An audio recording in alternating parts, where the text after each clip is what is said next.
teman-teman. Halo, Ya, saya Kevin. saya Milton. Ya, kita di sini mau Ngobrol-ngobrol. sesi ngobrol-ngobrol santai aja ya. Iya. Iya. Dewe, apa kabar, Bro? Baik, cuma sekarang kan mesti pakai masker kan. Mana-mana mesti Iya. pakai masker, Iya tetap sih. jaga social distancing, cuci tangan, ya olahraga. jaga- Sebagai warga negara yang baik, kita ngikutin himbauan pemerintah. Santai aja, kita ngobrol-ngobrol nih. Menurutmu, Bro, itu sekarang kondisi Mm-mm. pandemi kayak gini nih pengaruh nggak sih? Jadi sekarang istilahnya kita lebih aware lah sama kesehatan. Di pikiran kita mesti tahu nih kita kemana, apa yang kita lakuin. Lu Vin, apa yang lu rasain? Perubahan apa nih yang drastis? Kalau saya jujur pribadi dari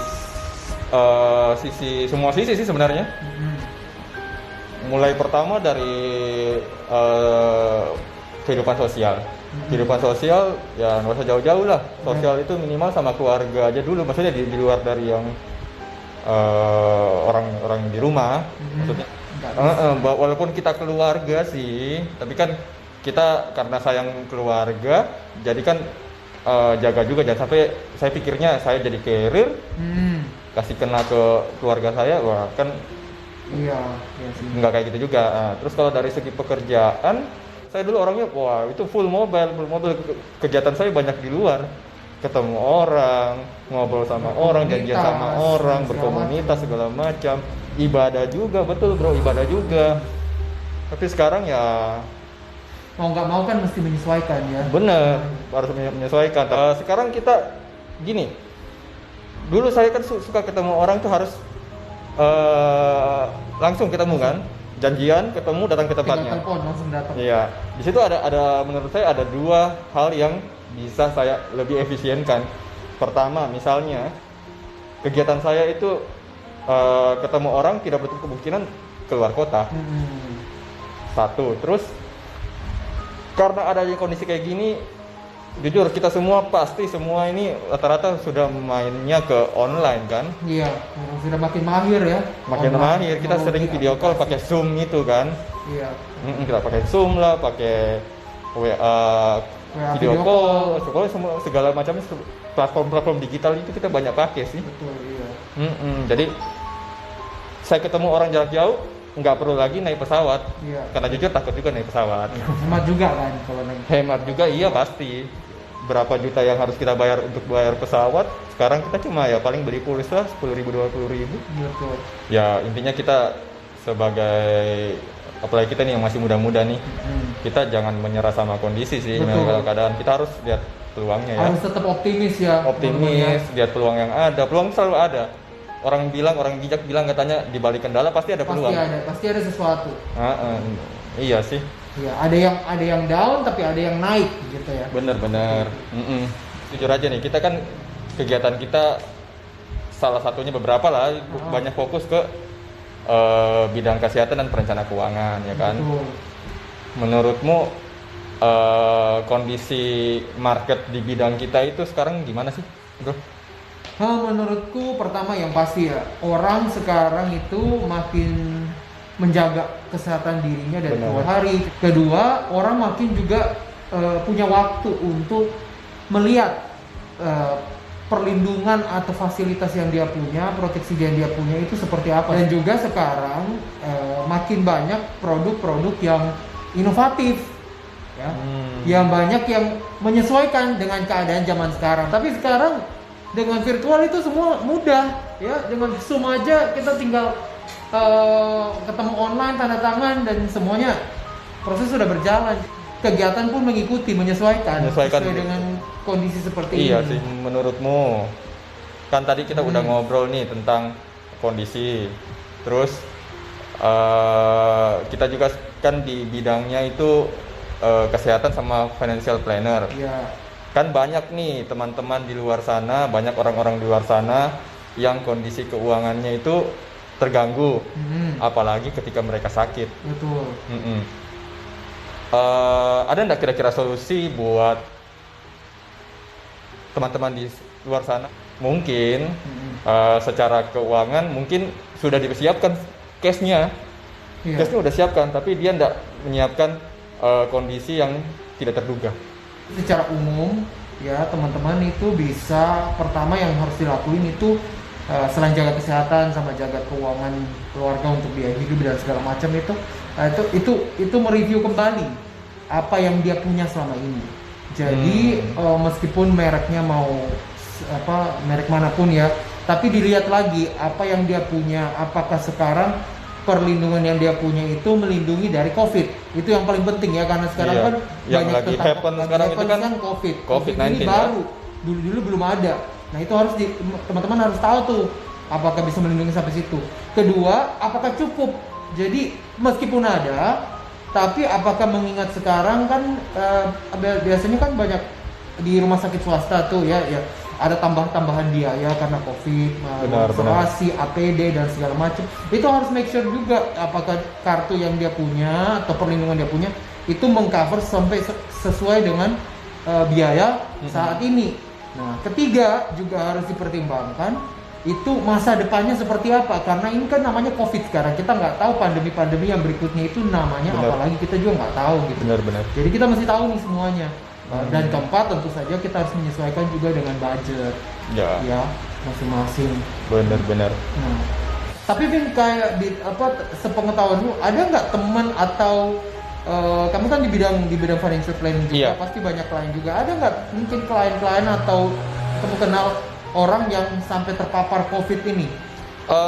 Kalau untuk teman di tempat saya di sini sejujurnya belum ada, tapi dari tim kita kan itu pernah dengar kan yang kayaknya baru seminggu lalu ya kalau nggak salah itu ya. Seminggu lalu. Bisa tuh ceritain mungkin kenapa, gimana nih prosesnya sampai orang seminggu lalu dia itu kan kayaknya udah cukup berumur, mungkin sudah umurnya 50 something 60 something gitu ya. Dia terpapar COVID, kebetulan dia ada ngambil produk keuangan, produk proteksi, dia di cover di rumah sakit swasta.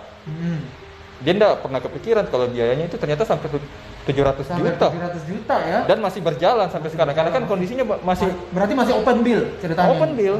Iya, jadi 700 juta. Karena yang saya ingat dia ngomong sebelumnya itu 500 juta, 2 hari kemudian dia ngomong lagi ke kita. Iya.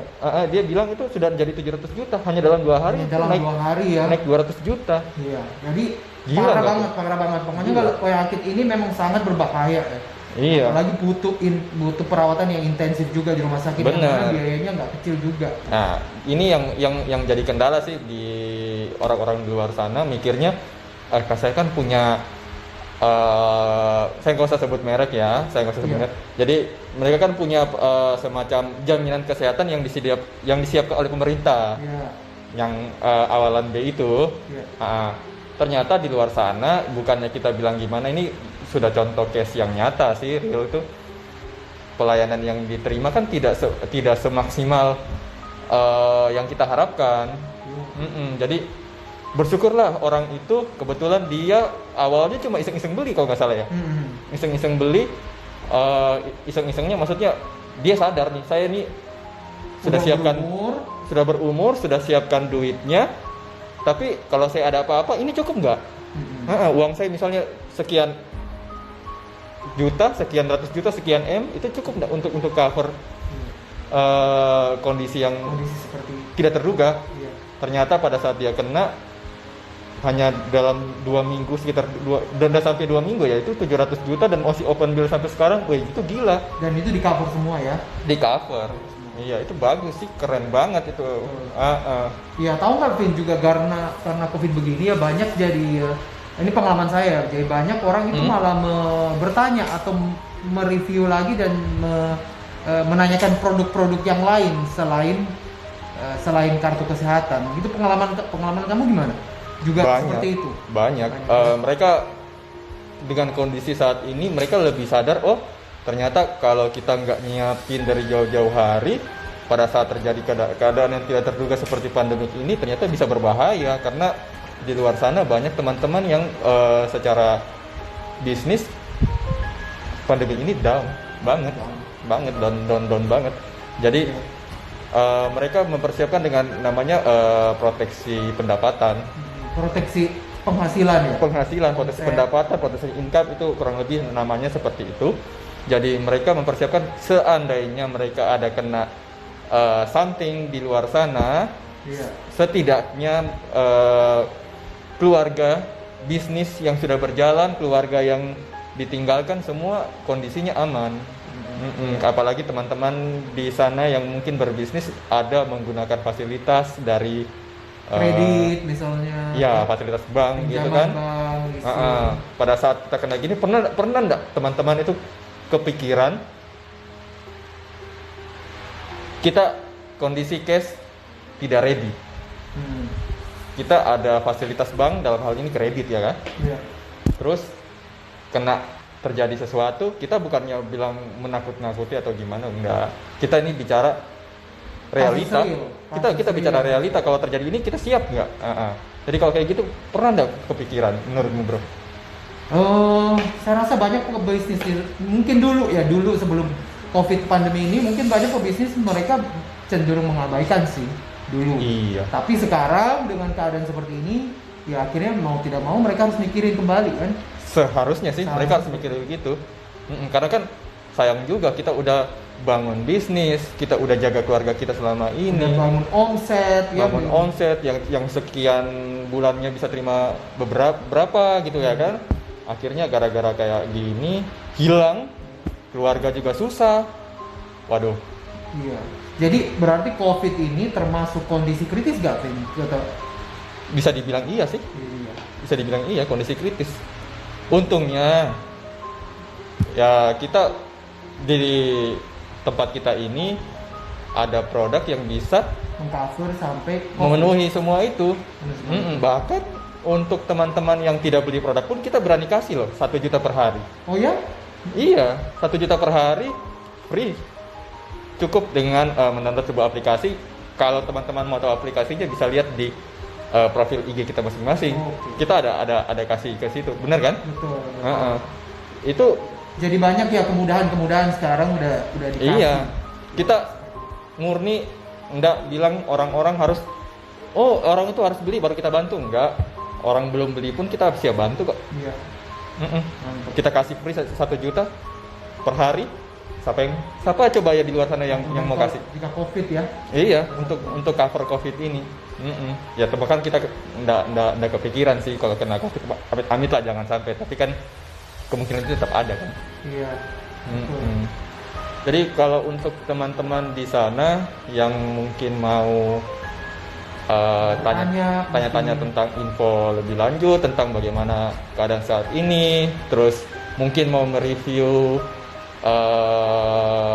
proteksinya yang sudah ada sekarang, mungkin bagaimana udah cukup belum, atau ngobrol-ngobrol santai pun kita siap.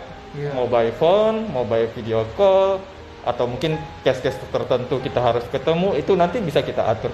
Kontak aja di profil kita masing-masing ya. Iya, kita udah siapin.